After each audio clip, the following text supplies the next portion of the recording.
오늘 우리가 할 것은요, 중세 이제 끝나는데요, 오늘. 자, 중세 기독교 590년에서 1517년 다시 한번 읽어봅니다. 유럽은 많은 이가 생각하는 이상으로 기독교의 혜택을 입은 바 있다. 야만족이 서방의 로마 제국을 파괴하였을 때 오늘날 우리가 유럽이라 일컫는 새로운 질서를 마련한 것은 다름 아닌 기독교회였다. 교회는 법에 의한 통치, 지식과 학문의 추구, 문화 창달을 위해 지도적 역할을 감당했다. 그 기반이 되었던 개념은 기독교권, 크리스덤, 또 제국과 교회의 연합이라 할 수 있다. 이러한 과정은 샤를마뉴 치하에서 8세기에 시작되었으나 샤를마뉴가 황제의 관을 받은 해가 800년이라고 했죠. 곧 교황의 영향력이 점증하여 인노켄티우스 3세, 이때는 이제 13세기 시작할 뿐이죠. 때에는 유럽인이 교황을 세계의 지도자로 생각하게 되었다.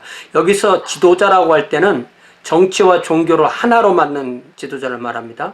그러나 그 시간이 흐름에 따라 교황이 부정부패에 젖은 사실을 깨닫게 되었고, 이 부분이 오늘 첫 시간에 할 거고요. 교회의 변화와 개혁을 부르짖는 전투적인 개혁자의 숫자, 특별히 위클리프와 후스, 이것이 오늘 두 번째 시간에 공부할 내용입니다. 자, 오늘 우리가 공부할 과의 제목은 22장 잠자는 인간과 필요의 법칙. 잠자면 깨워야 된다 이거죠. 그래서 우리가 그동안 이 중세 기독교라는 이름으로 공부했던 내용은 590년에 교황이 됨으로 중세 교회를 이끌었던 그레고리우스 1세 교황, 그리고 800년에 그 신성로마 제국의 황제가 된 샤를마뉴와 크리스텐덤, 그리고 교황제와 십자군원정, 이건 이제 우리가 그 주중 수업을 했고요. 그 다음에 스콜라 신학, 그 다음에 프란치스코, 아시시아 프란치스코, 또 그 전에 왈도파, 그리고 그 사이에 있었던 이단 재판, 특별히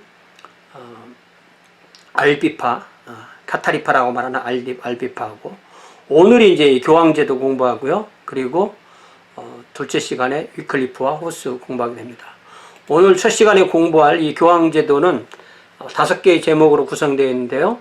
왕국의 깊은 잠과 변화, 그 다음에 기독교권의 새 음성, 그 다음에 교황의 포로시대. 교황청이 프랑스와 이탈리아 국경 지역에 있는 아비뇽이라는 곳에 가서 한 70여 년 정도 그곳에서 프랑스 사람만 교황으로 세워서 프랑스의 어떤 하수인 역할하는 그런 때가 교황의 포로시대. 그리고 난 뒤에 약 한 40년, 50년 교황청이 아비뇽에도 있고 로마에도 있는 그런 교황청의 분열, 그리고 1415년 콘스탄츠 종교회의에서 새 교황이 선출되는 이 내용이 오늘 우리가 첫 시간에 공부할 내용입니다.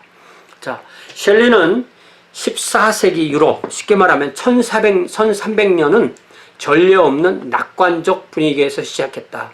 우리가 2000년이라는 연도가 시작될 때 많이 혼란스러웠던 기억이 20년 전에 있었죠. 자, 1300년 2월 20일에 교황이 보니파키우스 8세였는데 35년경, 이 사람 나이를 잘 몰라요. 언제 태어난지를 모릅니다. 35년경에 태어났다고 치면 94년에 교황이 됐으면 한 60세쯤에 교황이 된 거죠. 그리고 나서 교황이 되고 난 뒤에 한 9년 이렇게 사는 거죠. 그리스도 탄생의 새로운 세기를 기념하기 위해서 희년을 선포했다. 그러니까 이 희년이라는 것이 구약 성경에서는 어떤 모든 토지가 다시 원주인에게로 돌아가는 그런 해잖아요. 그러면서 이것을 이 역사상 전례를 찾을 수 없던 이 조치를 취한 이유는 바로 로마에 많은 사람이 와서 관광해서 돈을 좀 써주기를 바라는, 헌금을 많이 하고 돈을 써주기를 바라는 것에 가장 큰 목적이 있었던 거죠. 그래서 교황이 칙령을 내려서 로마의 성 베드로 성당, 성 바울 성당을 경건한 마음으로 방문하는 모든 이에게는 일체의 모든 죄를 아무런 보류사항 없이 사해 줄 것을 약속했다. 우리가 지금 생각하면 이게 뭐 대단한 건가? 예수님 믿으면 죄사함 받는 거지. 근데 그렇지 않습니다.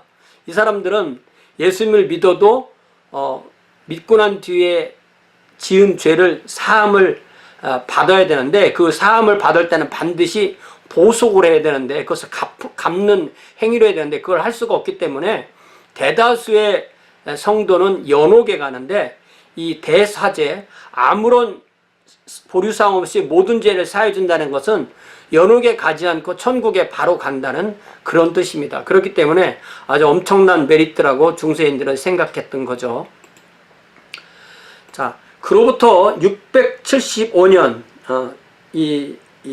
20세기 말 1975년에 교황 파울루스 4세가 이제 바티칸 공의회, 제2차 바티칸 공의회가 끝날 때쯤에 시작했던 이 교황 파울루스 4세가 1975년을 자기가 죽기 3년 전에 이때를 거룩한 해다, 성년이다 이렇게 발표함으로써 보니파키우스의 뒤를 따랐는데, 그러면서 이때도 역시 전벌, 아주 완전한 면벌부의 선물이라고 해서 그 1300년 때 발표했던 것과 마찬가지로 로마는 그곳을 향해 몰려드는 모든 사람에게 완전한 면죄부를 허락하고 쌍수를 들고 그들을 환영했다.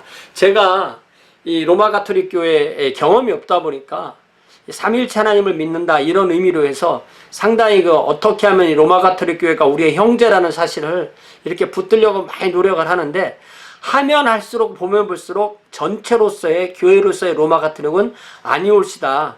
정말 이거 이단이라고 할 수밖에 없을 것 같아 하는 그러한 모습들이 참 많이 보이는 거죠. 네. 자, 이 보니파키우스 8세라는 이 교황은 특별히 화려한 예식을 좋아했고 분위기에 쉽사리 휩쓸리는 인물이라고 실리는 표현합니다. 황제의 화려한 의복을 걸치고, 자, 우리가 생각할 때는 왜 목사님이 대통령 옷을 입나 이런 거죠. 그런데 그때는 이 교황이 자기가 이 기독교권의 유일한 통치자, 황제의 화려한 의복을 거치고 수차례 이제 희년을 찾아서 이 희년이 되어서 로마에 올라오는 순례자들 앞에 나타나서 내가 카이사르다, 내가 카이사르로다, 예, 내가 황제로다 이렇게 외치고는 했다는 거예요. 이게 무슨 얘기예요? 이 통치를 우리가 영적인 통치, 정치적인 통치를 나누면 이 황제는 당연히 정치적인 통치만 생각하는데 교황은 영적인 통치, 정치적인 통치 둘 다를 항상 생각한다는 거예요. 요거 반드시 이해하셔야 됩니다. 요걸 우리가 오늘날 우리 눈으로 이해를 못하면 이게 이해가 안 되는 거예요. 왜 저 사람들이 저러나 라는 것을 이때 분명하게 이 사람의 멘탈리티를 보고 이것이 당연히 그 시대는 그렇게 주장할 만한 주장이었다는 것을 우리가 알아야 됩니다. 자, 특별히 순례자에게 관대할 이유는 당시 역사가의 기록에 보면 성 바울 성당의 경우에 부유한 신자가 밤낮을 가리지 않고 방문해서 신부 2명이 정신 차리지 못하도록 바쁘게 했고 미사 때마다 무한한 액수의 돈이 헌금으로 바쳐졌다는 기록이 남아있다고 그러죠.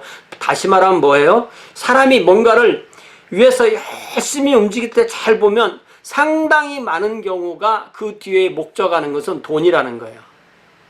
제가 가끔 고속도로나 시내에 나가서 길이 막 막히면 제가 그런 말 해요. 나는 바쁜 일이 있어서 이렇게 돌아다니지만 다른 사람들은 바쁜 일도 없이 저렇게 돌아다녀. 그렇게 말을 재미로 해요, 그냥. 그러나 사실은 그 사람들도 다 바쁘니까 돈 벌려고 이렇게 돌아다니는 거죠. 사람이 뭔가를 움직일 뒤에 동기가 돈인 경우가 사실은 상당히 많은 거예요. 우리가 이거를 모르면 인간을 모르는 겁니다. 자, 다시 교황 보니파키우스 8세는 이미 2세기에 걸쳐서 교황청이 정치적으로나 종교적으로나 그 권세의 절정에 있었기 때문에 자신도 자신의 이 교황직이 너무너무 그 막강한 그런 인노켄티우스 3세처럼 정말 엄청난 그런 교황의 권세를 누릴 것이라고 생각을 했던 겁니다. 인노켄티우스 3세는 정말 교묘한 정치적 수단으로 자기의 뜻을 황제와 군왕 앞에서 성취시킨 교황이 있었기 때문에 나도 내 선배 인노켄티우스 3세처럼 이렇게 막강한 이 세속 권력과 영적 권력을 완전히 틀어지는 그런 교황이 되겠다라고 그렇게 자신했다는 거죠. 하지만 희년을 선포한 1300년에서 채 3년이 지나지 않아서 그는 역대 교황 가운데 최대의 치욕을 당하고 그 충격으로 한 달도 안 돼서 숨을 거두게 됩니다. 희년 축하객이 기쁨에 들떠 있는 중에 이미 이처럼 중세 교황의 절대권의 종말을 가져올 세력이 그런 분위기가 나타나고 있었다. 그러니까 어떤 것이고 절정에 올라가면 쓰러지는 때가 오는 거죠. 자, 그래서 셸리는 뭐라고 묻느냐면 과연 어떤 이유로 아니면 어떤 과정을 통해서 이러한 상황이 벌어졌을까?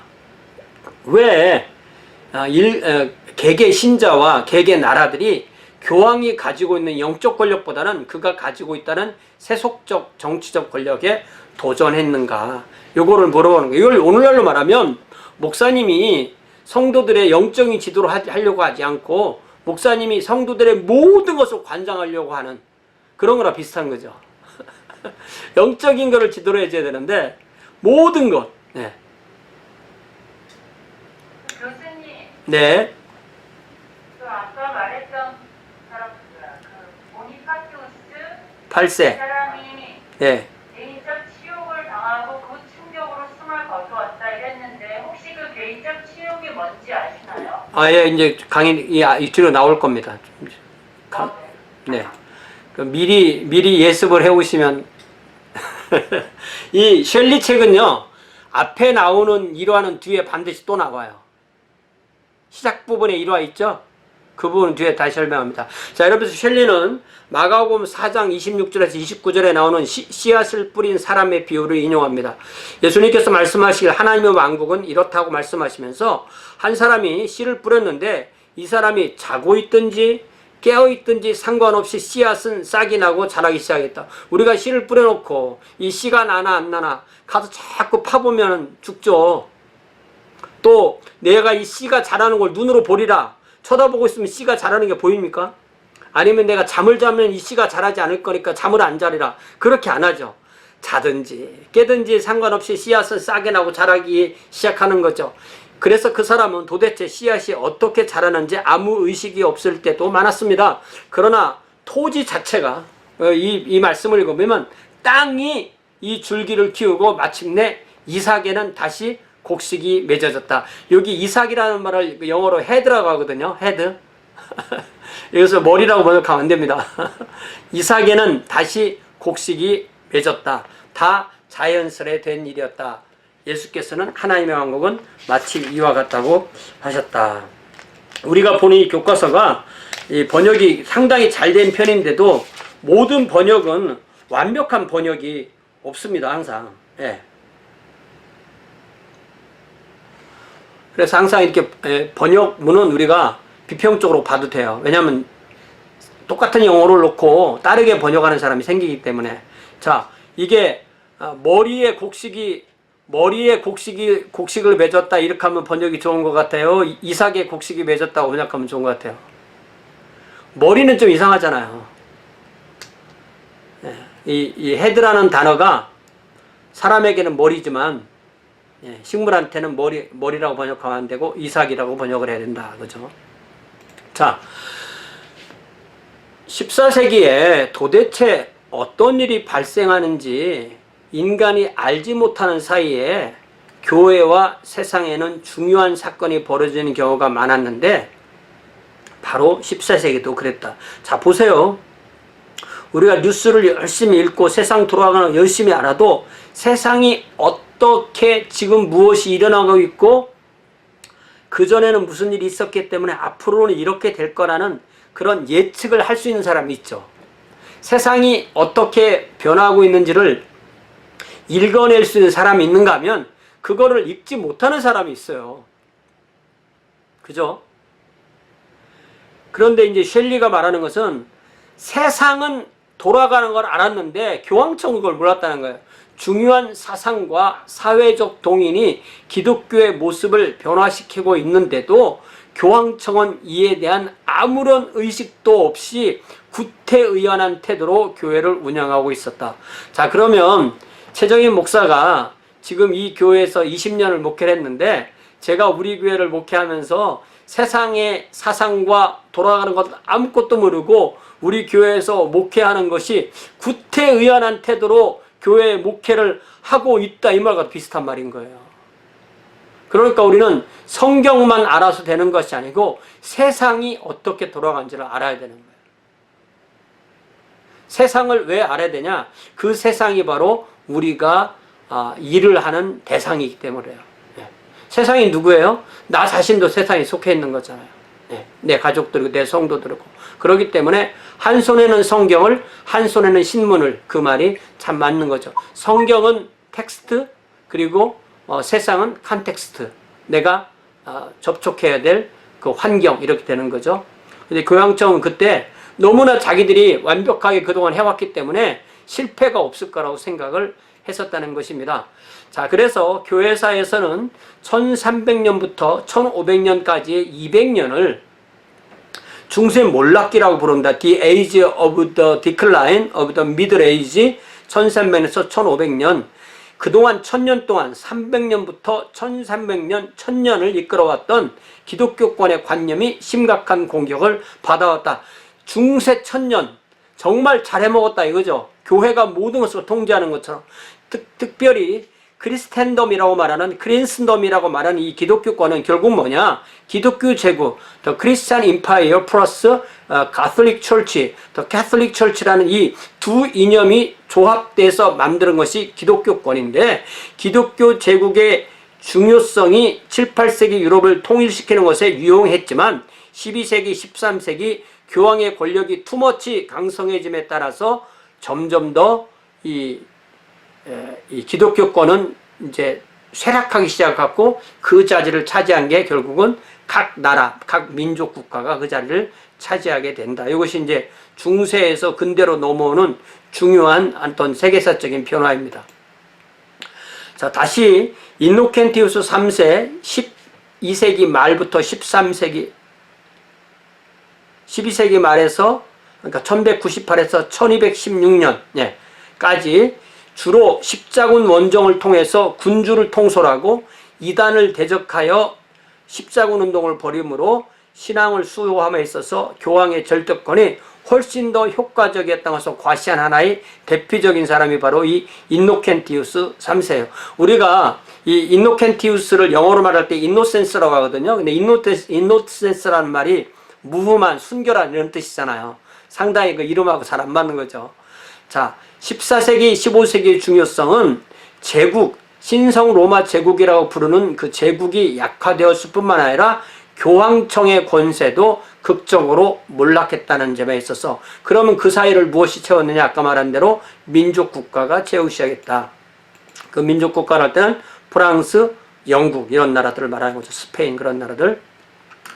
자, 14세기, 다시 말하면 1300년부터 시작되는 14세기는 현대적 의미에서의 국가, 네이션이라는 개념은 아직 성립하지 못했지만 점차 많은 이가 종교를 떠나서 스스로를 나는 잉글리시야, 나는 프렌치야 라는 틀 속에서 파악하기 시작합니다. 보다 중요하게 그들이 자기들의 스테이트, 나라가 교황의 직접 통제 없이 우리끼리 잘할 수 있어 라는 것을 발견하기 시작했다. 다시 말하면 스테이트라는 개념이 네이션이라는 개념보다는 좀 더 앞서는 개념인데, 이 네이션은 좀 더 민족과 문화와 언어가 강조되는 거고요. 스테이트는 어쨌든 한 단위 안에서 정치적으로 어떤 획일성을 갖는, 정치적으로 하나의 통일성을 갖는 것을 스테이트라고 그래요. 우리가 스테이트, 네이션, 또 칸츄리 이런 단어들이 막 나오면 그게 서로 어떻게 다른지 우리 보통 사람은 구별이 잘 안 되는데,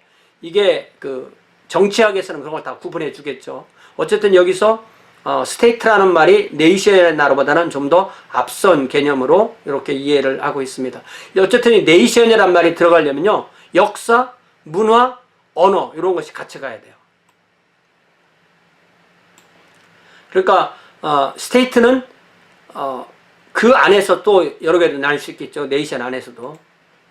자, 셸리는 특별히 말하기를 오늘날의 입장에서 보자면 이 1300년대 유럽은 성속을 구별하기 시작했고 또 이거는 국가의 영역이야, 이거는 교회의 영역이라는 것을 이렇게 그것이 서로 구분하는 능력이 생겼다. 이처럼 세상을 바라보는 새로운 관점은 특히 교황을 어떻게 처리할 거냐, 교황을 어떻게 상대할 거냐에 따라서 드러나기 시작했다라고 말하면서 그 대표적인 사건으로 이제 왕들과 이 보니파키우스 8세와의 갈등을 지금부터 얘기를 하는 거예요. 자, 여러분 점차로 봉건적인 과거로부터 그러니까 중세 중기에서 벗어나서 중세 말기로 가고 있는데, 이때의 가장 그 특징이 이 토지에서 돈으로, 토지에서 이 현금, 금, 은 이런 것으로 이렇게 경제권이 변화되기 시작합니다. 토지가 더 중요한 때는 훨씬 더 중세 봉건주의 시대이고, 현금이 중요하면서 훨씬 더 이 근대로 넘어오게 되는 거죠. 중세 권력 구조의 최상층에 위치했던 사람들, 다시 말하면 영주나 뭐 국왕이나 황제나 이런 사람들은 매년 재정 수입을 증가시켜야만 권력을 유지하고 그것을 관리할 수 있다. 돈이 많아야 그것으로 국방을 할 수 있고, 돈이 많아야 가뭄이 올 때 백성에게 돈을 풀어서 먹여서 자기의 권력을 유지할 수 있다는 것을 깨닫게 된 거죠. 그러려면 돈이 많아야 되니까 세금을 늘려야 되고, 세금을 늘리다 보니까 결국은 돈 때문에 교회와 국왕 사이에 싸움이 자꾸 일어날 수밖에 없는 그런 환경이 생겼는데, 그 대표적인 예가 그 당대의 영국의 왕은 에드워드 1세라는 사람이었고요. 1272년에서 1307년까지 왕을 했던 사람이고, 프랑스는 필립 4세인데 필립 4세는 아주 잘생겼나 봐요. 그래서 별명이 미남이에요. 그래서 필립 더 페어 이렇게 부릅니다. 1285년에 왕이 돼서, 그러니까 에드워드보다는 약 한 13년 뒤에 왕이 돼서 또 그만큼 늦게 1314년에 이제 죽은 그런 왕이죠. 그래서 그림을 찾아보니까 요 사람이 에드워드, 상당히 오래된 그림 같죠. 그리고 요 사람은 이게 이제 그 최근 그림, 그러니까 그 당대의 그림은 아니겠죠. 근데 요 사람이 그 좀 잘생긴 했지 않습니까? 예. 그 왕관을 잘 보세요. 왕관. 이 왕관은 위에 뚜껑이 없어요. 이렇게 되어 있습니다. 왕관. 나중에 이제 교황관과 비교해서 보면은 재미있습니다. 자, 이 사람은 에드워드, 여기 에드워드라고 써있는 거 보이죠? 영어로 에드워드, 그래서 필립입니다. 자, 둘 다, 이 에드워드나 필립이나 둘 다 강력하고 자신감이 넘치는 군주였고, 특별히 프랑스 안에 있던 영국령을 두고 서로 싸우는 입장이었습니다. 막대한 자금이 소요되는 전쟁을 계속하기 위해서 양자 모두 자기 영역 안에 있는 주교들이나 신부들에게, 수도원장들에게 세금을 내라고 하는 거예요. 돈 얘기 중요하다고 했죠. 자, 그랬을 때 교황 보니파키우스 8세는 그러나 교황 입장에서 생각할 때 교회 수입은 과세 대상이 될 수 없고 교회만이 이를 관여할 수 있어야 됐다고 셸리가 말을 하는 것입니다. 그러니까 이 주교나 이 수도원장에게 세금을 물리지 말아라 이렇게 말하는 거예요. 교황은 그 영국과 프랑스 안에 있는, 그러니까 딱 돈 문제로 싸우는 거죠. 이거 충분히 이해되는 겁니다. 자, 그래서 교황 보니파키우스 8세가 1296년에 칙서를 하나를 발표하는데, 그러니까 그 희년 발표할 때는 1300년이라고 했죠. 그 4년 전에 칙서를 발표하는데, 그게 뭐냐면 클레리키스 라이코스. 이 클레릭스라는 말은 성직자라는 말이고, 라이코스라는 말은 이게 평신도라는 말이에요. 그래서 이게 그 라틴어 그 문법적으로 이걸 직역하면 성직자에게 평신도는 이런 말이에요. 이걸 이제 쉽게 번역하면 성직자와 평신도 이렇게 번역하지만, 결국 성직자에게 평신도는 이게 너무너무 서로 급이 다르다 이런 말인 거죠. 성직자에게, 그래서 이 칙서 안에는 성직자에게 과세하는 군주 또 내지는 교황의 허락 없이 성직자가 군주에게 세금을 내면 군주나 그 성직자나, 다시 말해 성직자는 항상 주교와 대주교 또 뭐 총대주교 내지는 수도원장 이런 사람들이죠. 둘 다 파문하겠다 이렇게 칙서를 발표하게 됩니다. 그러나 에드워드나 필리프나 교황의 협박에 그다지 신경을 쓰지 않는 새로운 종류의 군주라고 셸리는 말을 합니다. 왜냐하면 겁 안 난다 이거예요. 이제는 겁이 안 나려면 자기 뒤가 깨끗해야 돼요. 그래서 영국의 에드워드는 세금을 내지 않는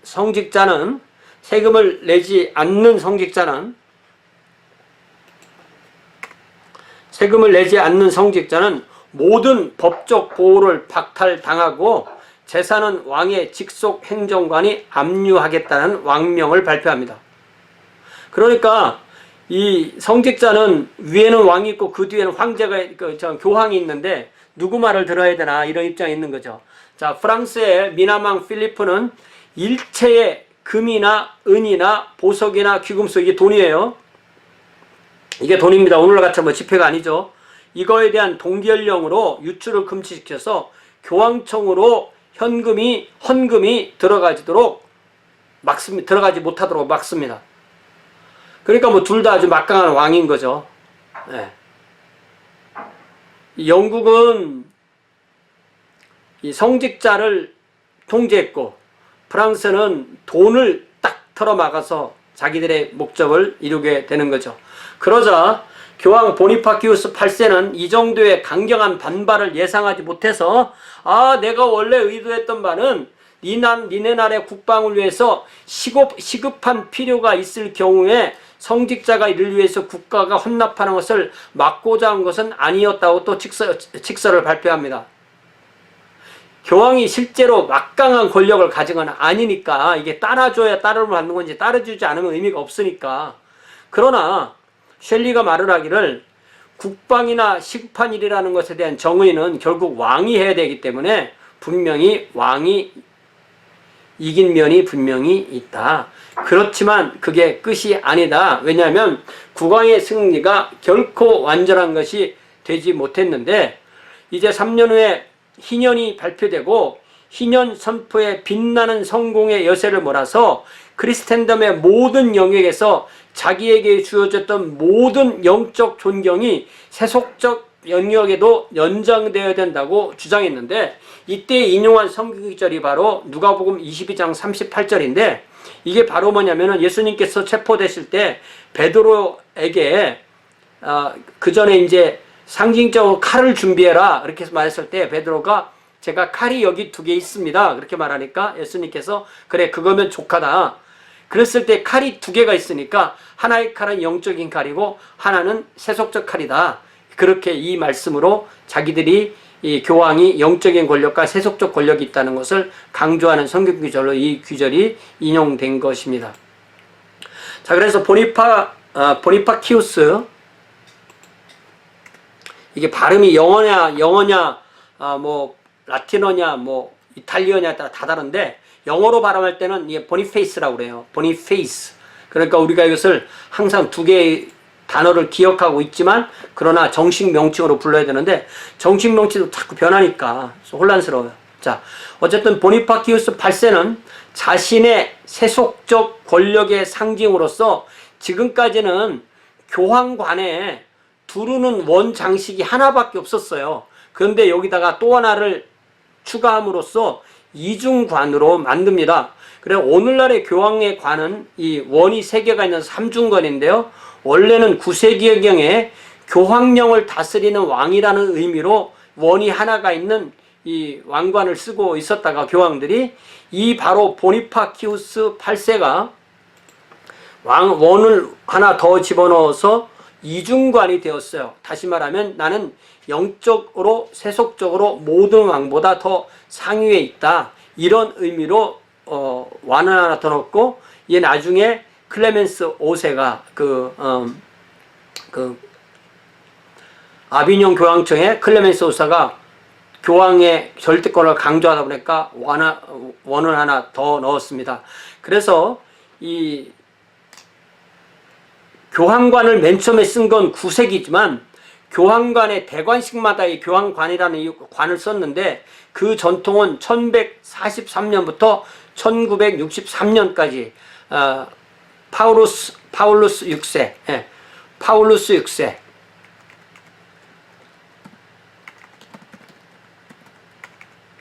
파울루스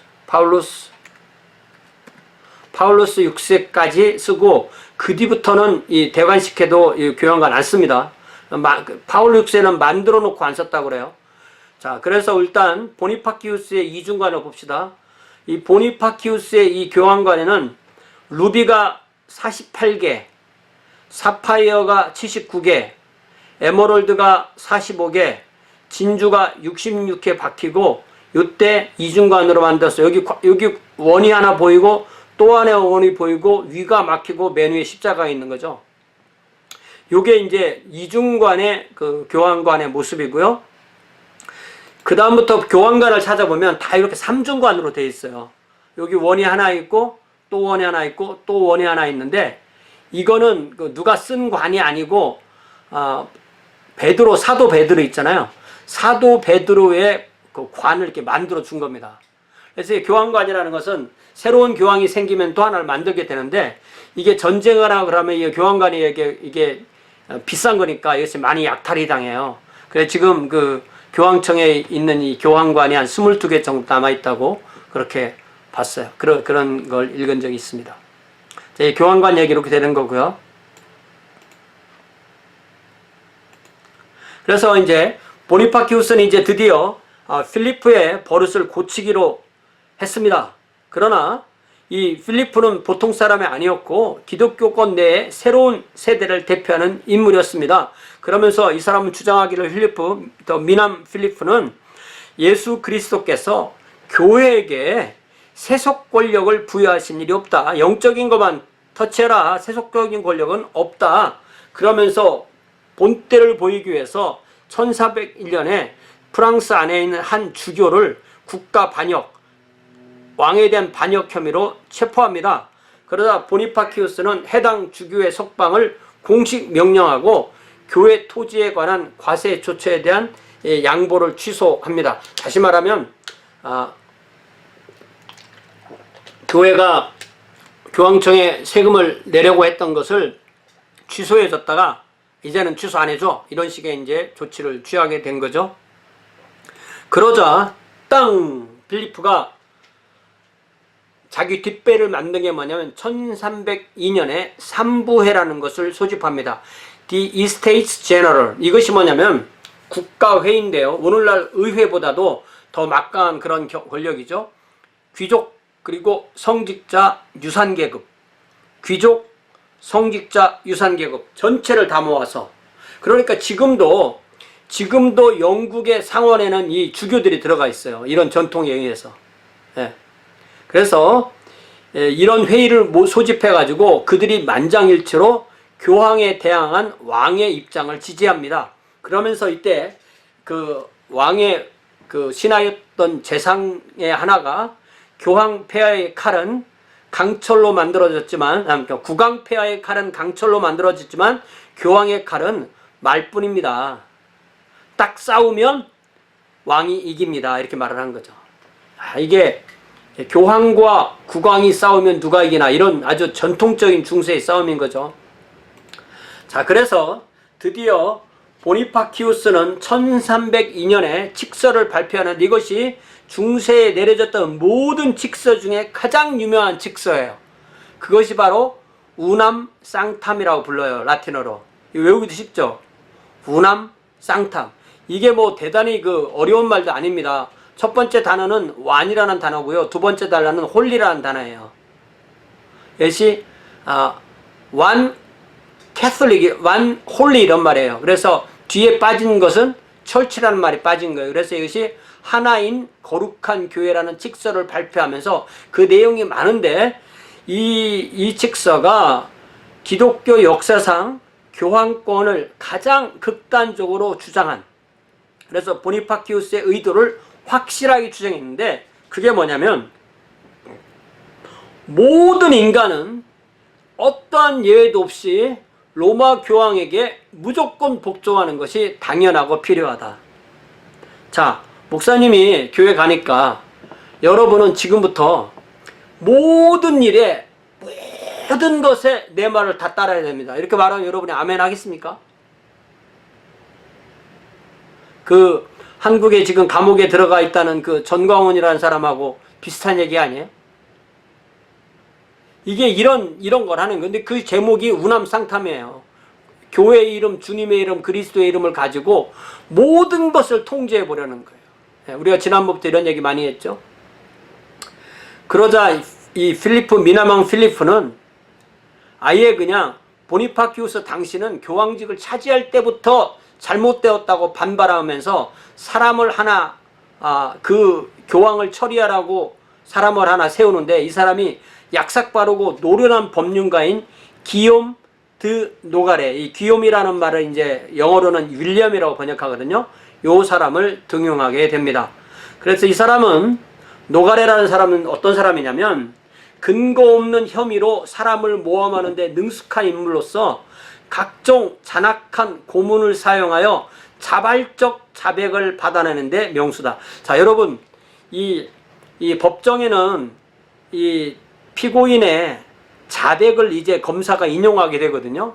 근데 그 자백을 받아낸 그 글에는 뭐라고 되냐면, 나는 이 모든 것을 나의 100% 자유의지에 의해서 자발적으로 자백한 겁니다. 반드시 넣지 않으면 그거는 자발적인 자백이 안 되는 거예요. 그러나 모든 자백에는 그 말이 들어갈 거 아니에요. 그러나 그 사이에 그 자발적인 자백을 받아냈는데 어떤 고문을 썼는지 안 썼는지는 모르는 거죠. 그래서 우리는 그 자백문만 보고 이 사람은 자발적으로 자백했구나 이렇게 볼 수가 없는 거예요. 너무 순진한 겁니다. 이렇게 보면. 예를 들자면 몸을 발가벗겨서 몸에 꿀을 바르고 벌집부에 거꾸로 매달고 자백을 받았다. 이게 무슨 얘기예요? 벌에 쏘이도록 해가지고 자백을 받아냈다는 말입니다. 자, 이때 노가레는 보니파키우스는 이런 혐의가 있다. 교황 선출 과정이 불법이고 또 신학적으로 이단이고 성직을 매매했고 부도덕이다. 이것보다 훨씬 더 많은 죄목을 뒤집어 쓰였고 실제로 그 중에 몇 가지는 사실적인 것도 있었다고 합니다. 그는 프랑스 성직자 귀족의 지시를 받아내어 교황을 체포해서 프랑스로 데리고 와서 특별 법정에서 재판하기로 계획하고 이탈리아로 군인들을 데리고 갑니다. 이게 아까 말한 보니파키우스가 당했다는 치욕에 관한 설명을 하는 거예요. 자, 이 사건을 아나그니 사건이라고 하는데 1303년에 보니파키우스가 아까 그때 태어났다고 치면 이때가 약 73세쯤 되는데 무더운 여름을 피하여 자기 고향 아페닌 산맥깃을 아나그니의 교황의 숙소에 머무르고 있었습니다. 노가레와 그의 병사가 교황의 침실에 밀어닥쳐서 교황을 체포하고 이 체포하는 과정에서 확실히는 모르는데 구타도 했다고 그래요. 자, 아나그니 주민이 그 일을 알고 놀랍게도 교황을 구출해냅니다. 야, 대단하죠? 주민이 군인을 상대해서 이거를 구출해내는 거예요. 구출해냅니다. 충격과 수치에 어릿빠진 교황은 수주 후에 목숨을 거둡니다. 자, 이 사람이 우남상탐을 선포하고 희년을 선포했던 그 교황이에요. 이름이 뭐라고요? 보니파키우스. 몇 세? 8세. 영어로 뭐라고 한다고요? 보니페이스. 자, 그래서 유명한 말이 그는 여우처럼 교황의 자리를 차지했고 사자처럼 군림하다가 개처럼 죽었다. He crept in like a fox to the throne, reigned like a lion, and died like a dog. 이게 나중에 루터도 이 말을 인용하는데요. 루터가 한 말인 줄 알았는데 셸리는 동시대부터 이런 말을 한 사람이 있었다고 합니다. 그러니까 영어로도요, 개라는 단어가 항상 좋은 의미로만 쓰이는 게 아니에요. 개처럼 죽었다 이런 말이 좋은 의미가 아닙니다.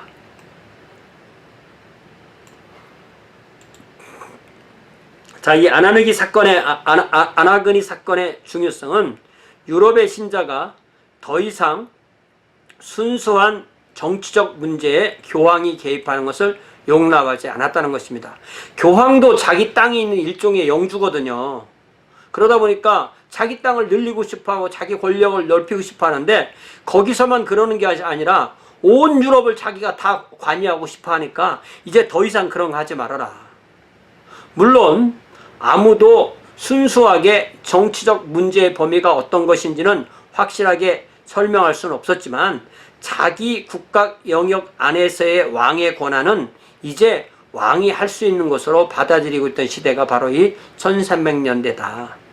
하지만 동시에 아무리 인기 없는 교황이긴 하지만 교황에 대한 험한 취급, 교황을 체포해서 구타하고 그를 프랑스로 데리고 가서 재판하려고 했던 그런 것을 세인은 혐오했다. 다시 말하면 국왕은 정치, 교황은 종교, 이렇게 구별되는 식의 생각을 하기 시작했다라고 이해를 할 수가 있겠죠. 이처럼 보니파키우스 8세는 결코 널리 사랑받는 교황이 아니었고 많은 이의 비판의 표적이었습니다.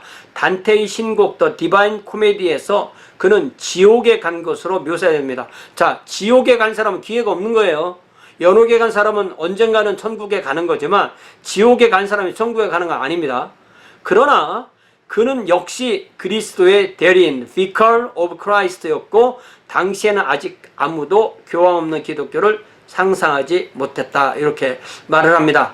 그리하여 아직 이를 위한 정확한 정치적 수로도 만들어지지 못했을 때였으나 14세기 초 유럽인은 세속과 종교적 권위를 구별하기 시작했고 각 범주 안에서의 독자적 권리를 인정하기 시작했는데 이것은 새로운 현상이었다. 다시 말하면 종교와 국가를 구별해서 생각할 수 있었다. 근데 그것이 한 국가 안에 같이 있다 보니까 누가 최종적인 권한을 갖는가에 대한 그런 이 갈등과 발전이 있었던 거죠. 그래서 2세기 전에 있었던 카노사의 굴욕, 하이니 그 독일 황제가 교황에 가서 무릎을 꿇었던 것, 예. 그리고 지금 이 아그나니 사건, 교황이 프랑스의 왕에게 잡혀서 결국 죽게 되는 이 두 개는 앞에 것은 교황의 권력이 상승하는 상징이고 뒤에 것은 교황의 권력이 쇠약해가는 것을 상징한다고 셸리가 말을 합니다. 그 다음에 이제 뽑힌 교황이 바로 클레멘스 5세죠. 아까 말했던 교황관의 원을 하나 더 한 사람. 이 사람은 1305년에 교황이 돼서 1314년까지 했었는데 이 사람은 교황이 되기 전에 프랑스 사람으로 추기경 베르트랑 드 고트였는데 대주교로서 추기경이었는데 이 사람은 단 한 번도 로마에 가지 않습니다. 항상 국왕의 명령을 쉽게 받을 수 있도록 자국 가까이에 머물렀다. 이게 프랑스가 그때는 하나의 오늘날의 영토만큼 큰 나라가 아니었기 때문에 이제 가까운 곳, 프랑스의 명령을 받기 쉬운 그 근처에 갔었다는 겁니다. 자국이 홈이라는 말은 이게 고국을 말하는 거예요. 예.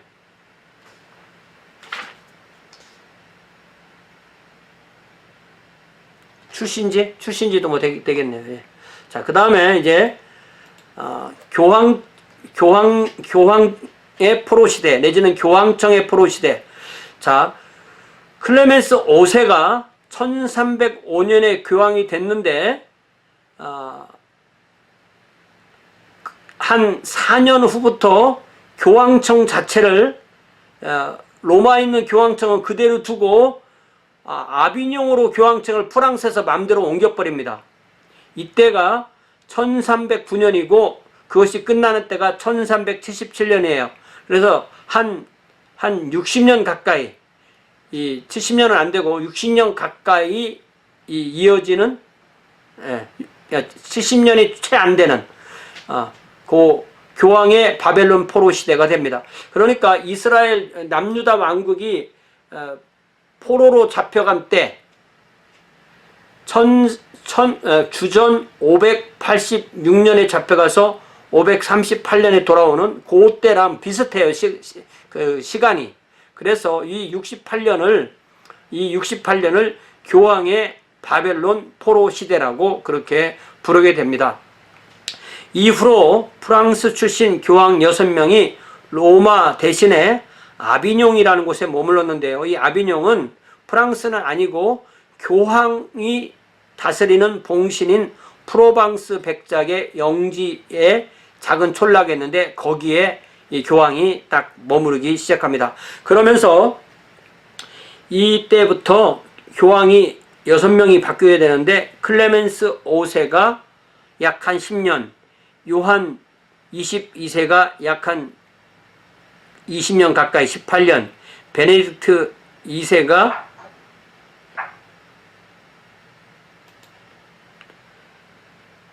8년, 42년까지, 클레멘스 6세가 한 10년, 인노센트 6세가 한 10년, 우르바누스 5세가 약 한 8년, 그레고리스 11세가 약 7년, 8년. 요렇게 해서 하나, 둘, 셋, 넷, 다섯, 여섯, 일곱, 이 그레고리 11세에 돌아오게 됩니다. 예.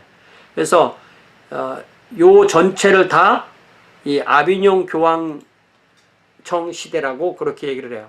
그러니까 로마 교황청에서 아비뇽으로 교황청을 옮겨간 거고, 그것이 촌락이었는데 이 70년의 교황청을 위해서 아비뇽 교황청을 이렇게 만듭니다. 이게 교황청이에요. 제가 이런 데 가보고 여러분에게 설명 얼마나 좋겠냐면은 그렇지 않습니다. 언젠가 기회가 오겠죠. 저희가 여기에 이름이 뭐라고요? 아비뇽 교황청. 아비뇽. 예, 아비뇽이라는 스펠링 이렇게 쓰죠. 예, 여기 아비뇽이라는 스펠링입니다.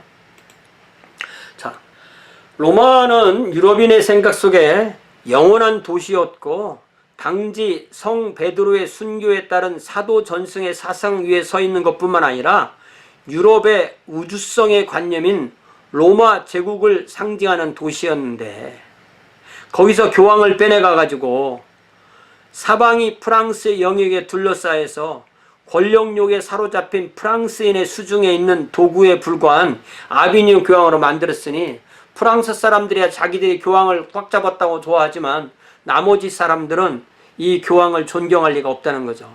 상황이 그렇게 되는 겁니다. 그래서 독일의 반응은 교황이 아비뇽에 소재하는 것을 매우 혐오하게 됐고, 특별히 그때의 바바리아인 루이라는 사람이 신성 로마 제국 황제였는데, 자, 신성 로마 제국 황제는 세습되는 게 아니라 뽑는 겁니다. 1324년에 공의회를 소집해서 교황 요한 22세에게 대항해서 공의회를 소집해달라 이렇게 말을 합니다. 또 파두아의 마르실리우스라는 이 신학자가 파리에서 독일로 도망해서 자기 동료 잔둔의 요한과 함께 교회의 교황 중심적 체제에 반대해서 민주적 개혁을 요구하는 평화의 수호자 The Defender of the Peace를 저술해서 이 바바리아인 루이에게 책을 기증합니다. 신학자들인 거죠. 네. 그렇게 됨으로써 이 평화의 수호자의 내용은, 이거 잘 보세요. 이게 얼마나 성경적인지. 교회는 모든 신자의 공동체며 성직자는 결코 평신도보다 우월한 존재는 아니다. 자, 여러분의 교회에 가면 여러분과 여러분의 목사가 하나님 앞에서 동등합니까? 목사님이 더 우월합니까?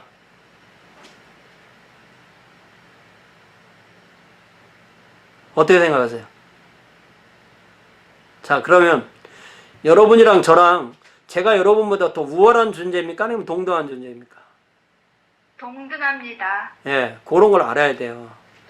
부모와 자녀가 있으면 부모와 자녀가 동등한 존재입니까? 부모가 우월한 존재입니까? 동등합니다. 동등한 거예요. 그것도 인격적으로 동등한 겁니다.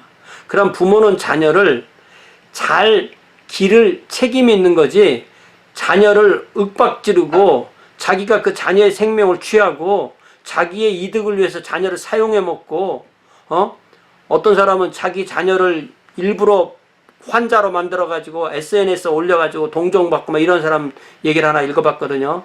그게 이게 소유가 아닙니다. 성도가, 목사가 성도를 소유하는 게 아니에요.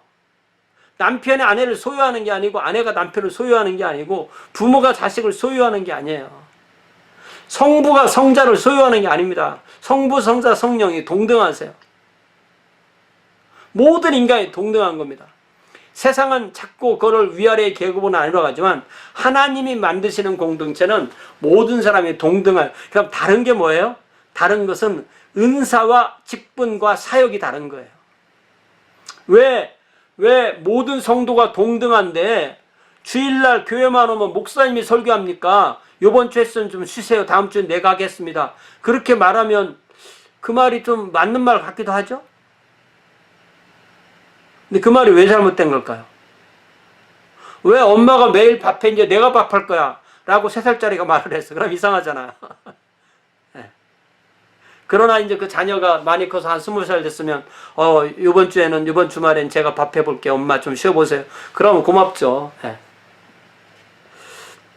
이게 결국은 계급의 문제인 거거든요.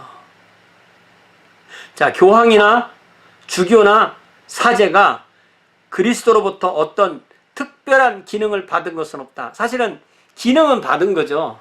예. 이런 게 이제 교황이 너무 앞서니까 이런 말을 하는 겁니다. 단지 신자의 공동체의 대리기관, 교회는 내지는 대리자로서 섬기는 것 뿐이며 신자의 공동체의 대표는 공의회다. 교황 한 사람에게 못 바뀐다. 그렇게 결국 뭐냐면 교황 대 공의회가 부딪히는 거예요. 나라로 말하면 의회의 권력이 세냐 대통령이 세냐 이거예요. 그러니까 대통령 중심제, 의원 내각제. 의원 내각제는 백성에게 가장 표를 많이 받은 다수당의 수상이 국가를 끌어가는 거고, 대통령제는 가장 국민의 표를 많이 얻은 대통령이 끌어가는 거예요. 한 사람에게 가 있느냐 아니면 여럿에게 가 있느냐 차이처럼 이 공의회주의, 카운실리아리즘이라는 것은 교황청을 공의회의 행정기관으로 만드는 급진적이고 혁명적인 교회관입니다.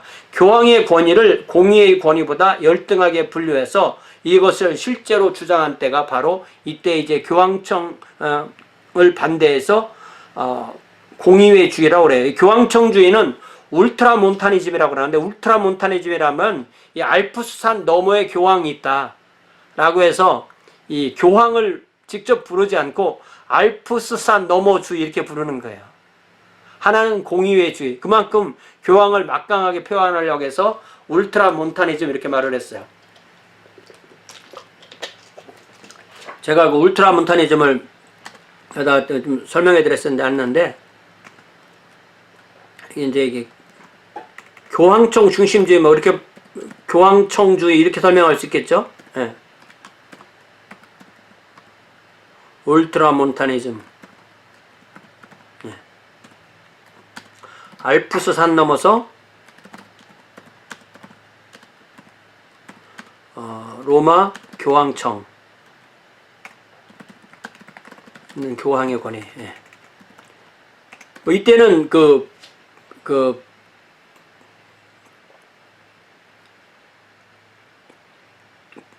아비뇽 교황청이니까 말도 안 되는 거죠. 지금은 현재로서는. 예. 자, 아비뇽 교황청이 아비뇽의 교황청에 가 있을 때가 이 교황청이 가장 타락했던 때 중에 하나인데요. 그 이유도 교황청이 타락을 많이 합니다. 자, 금전의 사용과 오용. 아까 말했죠. 이탈리아 안에 있는 교황령으로부터의 수입이 오지 못하니까 교황청이 파산 상태가 되고, 그래서 교회의 각종 임무와 기능에 요금을 붙입니다. 예를 들자면 새로운 주교가 임명되면 그 첫 해 수입을 어네이트라고 부르는데 우리 교과서는 번역을 안 했어요. 이 어네이트를 교황이 차지해야 되게 되는 거예요.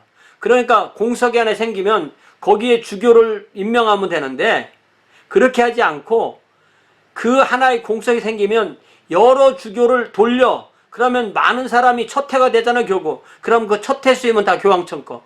이게 도대체 뭐 하는 겁니까? 예, 내지는 주교의 임명을 지연시켜서 주교가 없던 시대의 기간은 교황청에 다 가져가는 거예요. 이런 식으로 교황이 자기가 필요한 대로 가져갈 수 있던 것을 갖다가 reservation이라고 그렇게 말을 했고, 한국말로 번역할 때는 보류권이다 이렇게 번역을 한다는 거예요.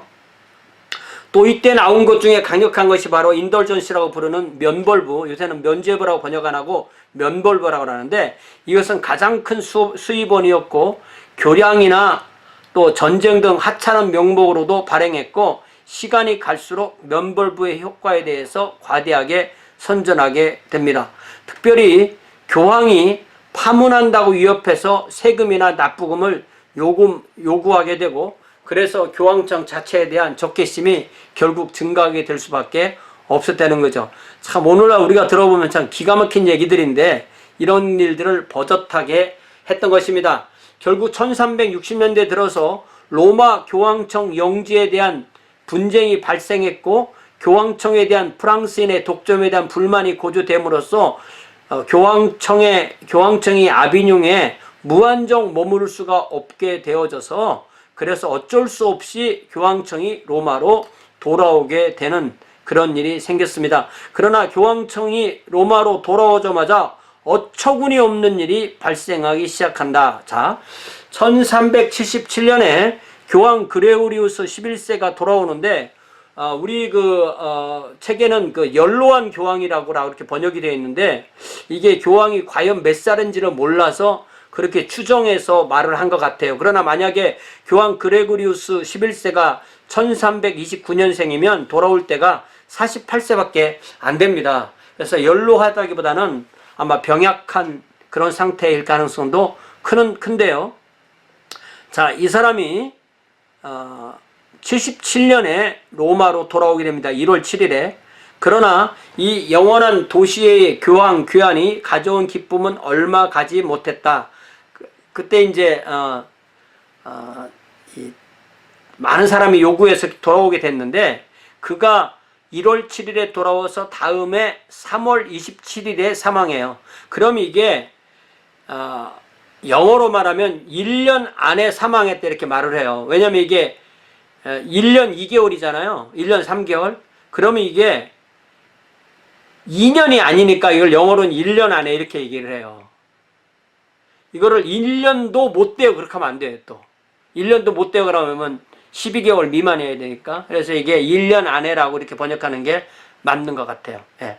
이게 돌아오자마자 아마 무슨 이유로든 죽었어요. 뭐 독살되거나 이런 건 아닙니다. 그래서 새 교황을 이제 임명하게 됐는데, 이 추기경단이 그동안 추기경이 프랑스인이 다수였는데, 로마 군중이 이 교황을 뽑는데 막 난입해가지고 빨리 뽑아라 이러니까 로마 사람도 아니고 프랑스 사람도 아닌 중립이라는 이탈리아 사람을 뽑았어요. 우리가 보면은 뭐 이탈리아나 로마나 똑같은 것 같아도 그때는 그렇지 않았죠. 이탈리아가 여럿으로 구별되어 있었으니까 로마 사람은 아니지만 이탈리아 사람 뽑았는데, 그 사람이 바로 우르바누스 6세를 뽑게 됩니다. 그래서 1378년 4월 18일 날 뽑게 되는데, 이 새 교황이 너무너무 독재를 많이 하고 이 사람이 너무너무 교황이 아니올시다고 하니까 그 똑같은 추기경이 또 다른 데로 도망가가지고 뭐라고 말하냐면 8월 달에 가서 로마 시민의 위협 아래 배교자가 교황에 선출되었기 때문에 지난 선거는 무효라고 선언하고 새로운 교황을 9월에 뽑습니다. 그 사이에 무효라고 하니까 우르바누스는 자기 추기경단을 29명을 또 만들게 되는 거예요. 그래서 동일한 추기경단이 이 앞에는 우르바누스 6세를 뽑아놓고 그걸 자기들이 무효라고 해놓고 9월 달에 또 다른 교황을 뽑는데, 그 교황 이름이 클레멘스 7세예요. 그러나 이때부터는 이 교황들은 교황으로 인정을 받지 못하기 때문에 교황이라고 부르지 않고 대립교황이라고, 안티포비라고 이렇게 부릅니다. 그래서 동일한 추기경단이 처음에는 우르바누스 6세를 뽑고 그 다음은 클레멘스 7세를 뽑아놓으니까 각 교황들이 각자 자기들 추기경단을 임명하니까 교황들이 2명씩 계속 생기게 되는 거예요. 자, 그래서 클레멘스는 이탈리아 여러 곳에서 돌아다니다가 결국은 배를 타고 프랑스로 건너가서 아비뇽으로 갑니다. 아비뇽은 이게 해안 도시가 아니에요. 배를 타고 아비뇽으로 갔다 이렇게 번역하면 안 돼요. 배를 타고 프랑스로 가서 아비뇽으로 향하게 됩니다. 자, 그래서 이제 교황청의 대분열 시기가 일어나게 되는 겁니다. 그 해는 1378년이고 끝나는 때는 1417년입니다. 로마에는 우르바누스 6세가, 아비뇽에는 클레멘스 7세가 있게 되고 39년 동안 교황이 2명인 나중에 가서는 3명까지도 되는 그런 시대가 시작된 것입니다. 두 교황 각각 추기경단을 통해서 후계자를 선출하고 또 각 지역에 대주교도 2명, 주교도 2명, 본당 신부도 2명, 성도도 2파로 나뉠 정도로 막 분열되는 거예요. 어떤 나라가 우리는 어떤 교황을 선택하겠어 이렇게 해놔도 이게 그 영주들이나 이런 것이 막 나눠지는 데는 심지어 한 교회까지도 우리는 나는 이 교황을 따르겠어, 나는 저 교황을 따라서 이런 시대가 된 겁니다. 그러니까 거의 교황청이 대분열됐지만 로마 교회가 대분열된 것 같은 그런 상황이 된 거죠. 이들은 물론 각각 진정한 그리스도의 대리인이었기 때문에 자기의 권위에 순복하지 않는 상대방을 파문할 권한이 있다. 그러니까 서로 나는 너를 파문한다, 또 상대방은 너를 파문한다. 그러니까 둘 중에 하나가 교황이 아니면 둘 다 교황이 아니야. 그런 입장이 되게 되는 거죠. 이게 참 교회도 이런 일이 생길 수 있죠. 이전에도 교회가 내분하고 또 경건한 이가 로마 교회 명령을 무시하는 경우가 있었지만 이제 로마 가톨릭 자체를 제외하고는 아무도 그런 주장을 거부하지 않았다. 무슨 얘기예요? 이제는 교회 자체가 서로를 인정하지 않는, 그 교회는 그 자체 교황의 선출과 거부 둘 다 내가 선출해놓고 네가 거부하고, 네가 선출해놓고 내가 거부하는, 자기들이 하고 있다 이거예요. 이런 상황까지 가게 됐다는 것입니다. 그러면 과연 누가 진정한 교황이냐? 기독교권에 있어서 상당히 중요한 문제였고 문제 해결의 유일한 증인이던 추기경끼리의 정면 충돌이 있었습니다. 자기들끼리 싸우는 거예요. 만약 우리가 4월에 뽑은 것이 진짜 교황이면 9월에 뽑은 것은 아니고, 만약에 9월에 뽑은 교황청이 맞다면 4월에 간 것은 아니다. 그러니까 결국은 각 대학의 교수나 왕이나 주교나 또 귀족이 함께 모여서 누가 진정한 그리스도인의 대리인지 이제 구별해내야 된다는 그런 생각까지도 하게 되었던 것입니다. 그래서 크게 보면 프랑스는 당연히 아비뇽 교황청에 있는 프랑스의 영향을 받으니까 프랑스하고 이렇게 어떤 그 혼맥 같은 게 연결된 스코틀랜드는 이 아비뇽 교황청을 지지했고, 또 이탈리아나 독일이나 영국은 이 로마 교황청을 지지했는데, 이때가 또 영국과 프랑스의 100년 전쟁 시대이기 때문에 이것이 이렇게 될 수밖에 없었던 것입니다. 자, 그러나 각국에는 또한 소수파가 존재했고 아까 말한 대로 각종 혼란과 난동이 발생하게 됩니다. 재산이 파괴되고 전쟁의 소문이 만발하고 안에서 분열된 집은 제대로 설 수가 없는, 이렇게 교황청이나 로마 교회가 완전히 둘로 갈린 시대가 있었다. 그래서 1395년에 파리 대학의 주요 교수들이 모여서 공의회를 열어주세요라고 제안합니다. 그러나 공의회를 열어달라고 하면 문제가 무슨 문제가 생기냐면, 교회법에 의하면 오직 교황만이 공의회를 소집할 이 권력을 가지고 있고, 또 공의회에서 결정된 것도 추인하는, 그래서 확정하는 권한도 오직 교황인데, 그럼 공의회를 열어달라고 누구한테 부탁할 거냐고요, 교황이 아니면. 그런데 실제 어느 쪽 교황에게 이러한 권한을 인정할 것인가?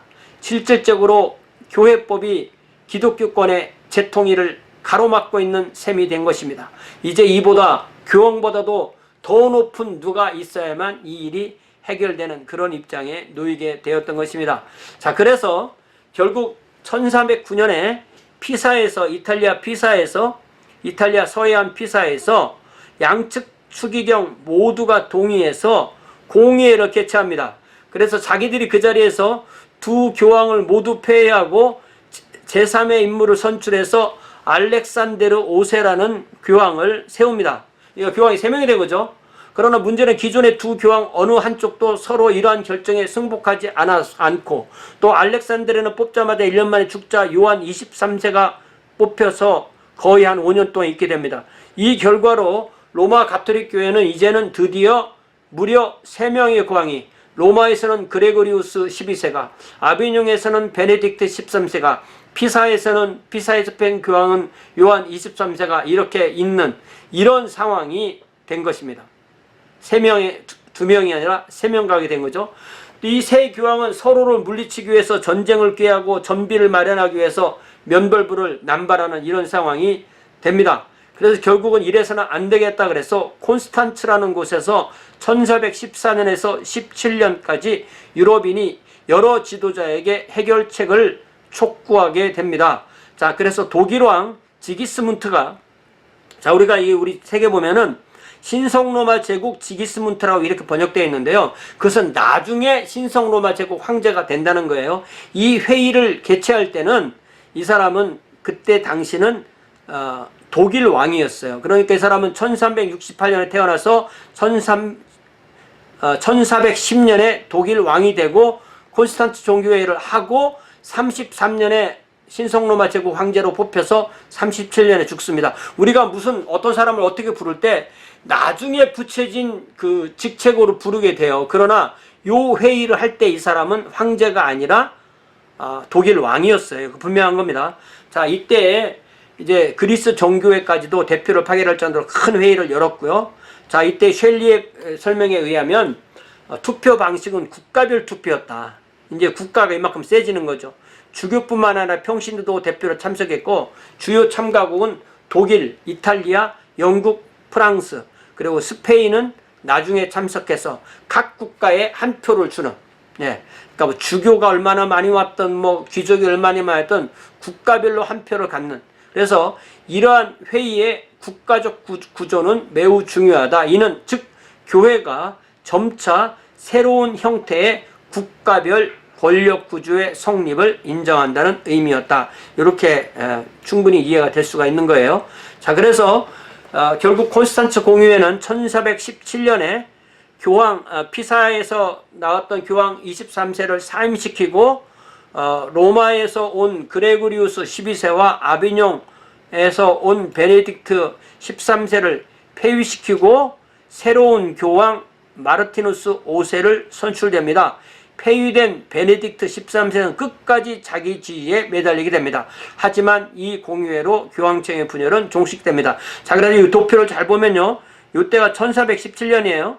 1417년에 요한 23세는 끝나고 또 그레고리우스 12세도 끝나지만 베네딕트 13세는 그 뒤부터 한 1418년까지 계속 자기가 교황이라고 주장했다는 거죠. 자, 여기 로마 교황만 진짜 교황으로 이 로마에서 인정해요. 이 위에 있는 이 아비뇽 교황청에는 이때는 다 대립 교황이 되는 겁니다. 자, 이렇게 해서 교황이 세 군데나 있는 아비뇽, 로마, 피사, 이런 시대가 이 1417년 이때의 상황이었다. 자, 여러분 여기서 교황 이름 외울 필요 전혀 없어요. 저도 헷갈려요. 외우지 마세요.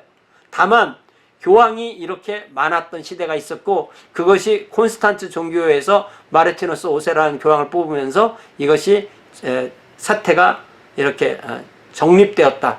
그런데 이걸 해놓고 나니까 얼마나 웃긴 일이 또 생기게 되냐면은, 이 마르티누스 5세는 1417년에 교황이 돼서 31년까지 교황이었는데, 그는 공의회 덕분에 교황직을 차지했지만 취임하자마자 자신의 선출 과정만 예외이고 나머지 그 콘스탄츠 공의회에서 의결한 사항 일체는 무효라고 선언해요.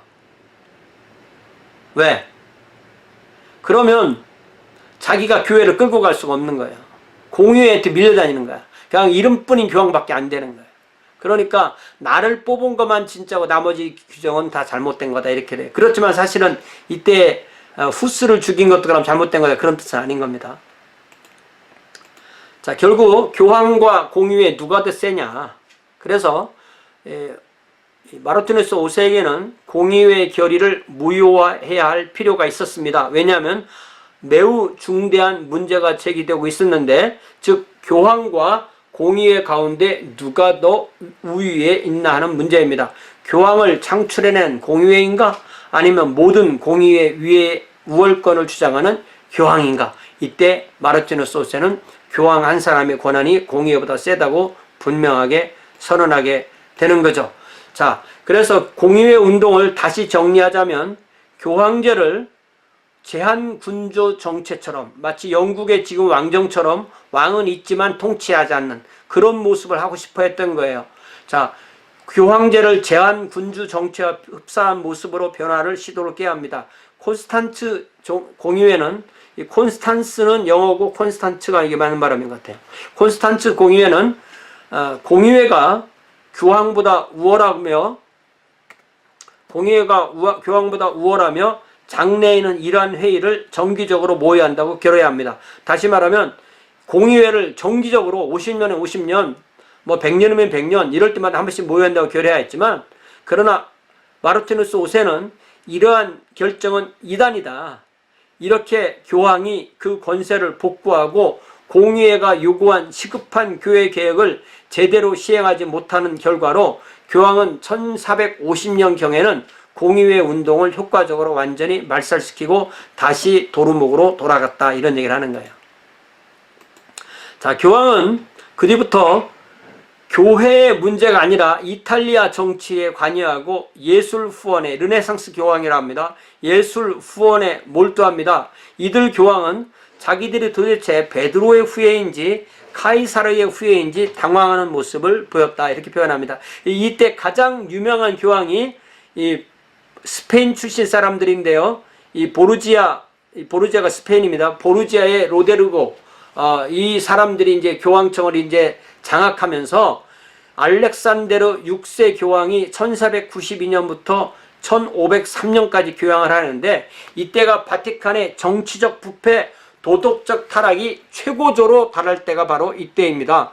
그는 매우 패덕한 인간이었고, 이 교황인데 첩들이 많아서, 정부들이 많아서 자녀를, 공식적인 자녀가 한 10명, 또 비공식적 자녀까지 있어서 그 자녀를 다 챙겨가지고 그들에게 뭐 추기경, 주교, 뭐 공작 이런 걸 다 주었던 그런 사람이 바로 이 알렉산데르 6세입니다. 이때 나온 이야기가 그 유명한 제가 이제 이 강의 끝나고 제가 이 강의 준비하면서 봤던 영화, 이 인터넷 방송 한두 개 보내드릴 텐데, 거기에 보면 이때 사람들의 삶이 어땠는지를 잘 알 수가 있습니다. 마키아벨리가 이때 활동해서, 마키아벨리의 그 군주론, 더 프린스라는 사람이 이 교황 알렉산드르 6세의 아들의 그 정치할 때 그에게 바쳤던 그런 책입니다. 자, 그래서 결론적으로 이제 어떻게 끝나냐면, 이리하여 콘스탄스 공의의 의결은 부인되었으나 그 기억은 세인의 뇌리에 남았다. 교황에 대한 불만과 분노는 갈수록 고조되었다. 신자는 국가교회의 개념을 논하기 시작했다. 이제 이 교황이 전체를 통치하는 교회보다 국가별로 국왕 안에 있는 국가가 끌어가는 교회를 생각하기 시작했고, 대의 정치에 의해 운영되는 교회, 다시 말하면 이 한 명의 교황이 아니라 이 회중을 대표로 쓰는 장로교회 같은 그런 교회를 상상하기 시작했다. 즉 프로테스탄트 종교개혁의 도전이 이미 준비되고 있었다, 이렇게 얘기합니다. 자, 우리 지난번에 말씀하셨듯이 중세는 가장 어렵습니다. 중세는 이해도 잘 안 돼. 도대체 인간들 뭐 하는 거야, 이해가 잘 안 돼요. 그렇지만 이걸 모르면 종교개혁을 또 몰라요. 그래서 낯설어도 한 번 들으면 덜 낯설고 한 번 들으면 또 덜 낯설고 그렇게 돼요. 자, 질문.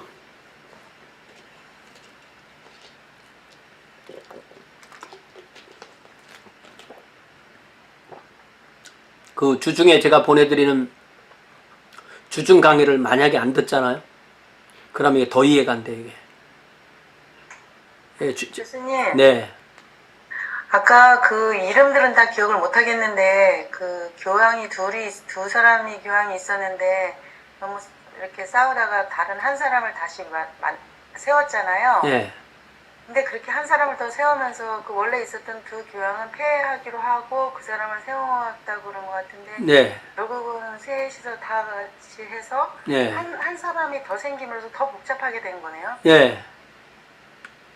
그러니까 이 1417년 콘스탄츠 공의회에서 그래도 한 사람은 사임하고 한 사람은 그냥 폐위한 걸 인정했고 또 한 사람은 자기가 4년 동안 더 버텼지만 그래도 결국 끝난 것. 그래서 마르티네스 후세로 된 것을 그래도 그중 다행이라고 생각하는 거예요. 이게 만약에 우리가 교회 단위로 생각해 봅시다.